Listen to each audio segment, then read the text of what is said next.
আবারও বাঁকুড়ার বিষ্ণুপুর দ্বারকেশ্বর নদীতে জলে ডুবে মর্মান্তিক ঘটনা ঘটে গেল সুভাষপল্লীর ঘাট সংলগ্ন এলাকায়। আবারও নতুন করে সুভাষপল্লীর ঘাটে মৃতদেহ ভেসে ওঠার ঘটনায় চাঞ্চল্য এলাকাতে। এই সুভাষপল্লীর ঘাটের তিনটি ছাত্রের জলে ডুবে মৃত্যুর ঘটনার রেশ কাটতে না কাটতেই ফের আবারও দুর্ঘটনা সুভাষপল্লীর ঘাট সংলগ্ন এলাকায়। আবারও জলে ডুবে মর্মান্তিক ঘটনায় মৃত্যু হলো এক ব্যক্তির। মৃত ব্যক্তির নাম হারাধন রায়, বাড়ি বিষ্ণুপুর বেন্দাই গ্রামে বলেই সূত্রে খবর। জানা যায় গতকাল থেকে নিখোঁজ ছিলেন এই ব্যক্তি। অবশেষে আজ দুপুরবেলায় স্থানীয় মানুষজন নদীতে মাছ ধরতে যান। সেই সময় নদীর ঘাটে এক ব্যক্তির মৃতদেহ জলে ভাসতে দেখেন। সাথে সাথে খবর দেওয়া হয় বিষ্ণুপুর থানায়। বিষ্ণুপুর থানার পুলিশ দ্রুত ঘটনাস্থলে ছুটে আসে এবং ওই ব্যক্তির দেহ উদ্ধার করে বিষ্ণুপুর হাসপাতালে ময়না তদন্তের জন্য নিয়ে যায়।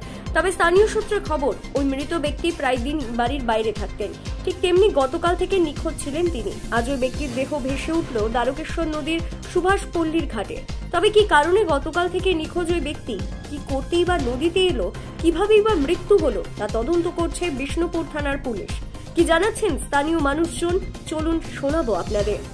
আপনারা দেখছেন বিসিএন বাংলা, জনগণের পক্ষে বাংলার সংবাদ। কে বলে এখনো জানা গেছে কিছু? আমরা এখনো কে কিভাবে জানা যায় নাই। এই মোটামুটি আধা ঘন্টা হয়েছে আমরা নদীতে মাছ ধরতে এসেছিল, তারাই দেখতে পাইছি যে এখানে একটা বডি পড়ে রয়েছে।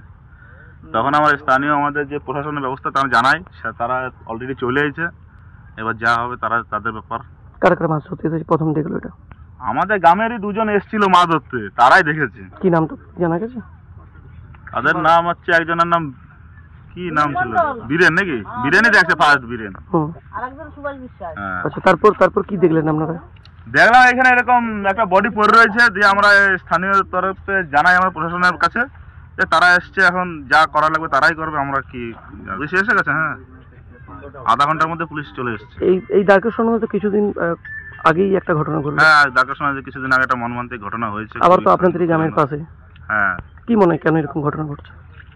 এখন কি বলবো বলেন তো, আমরা তো এটা কি বলবো, এটা নিশ্চয়ই খুব খারাপ জিনিস, এরকম তো হওয়া ঠিক না।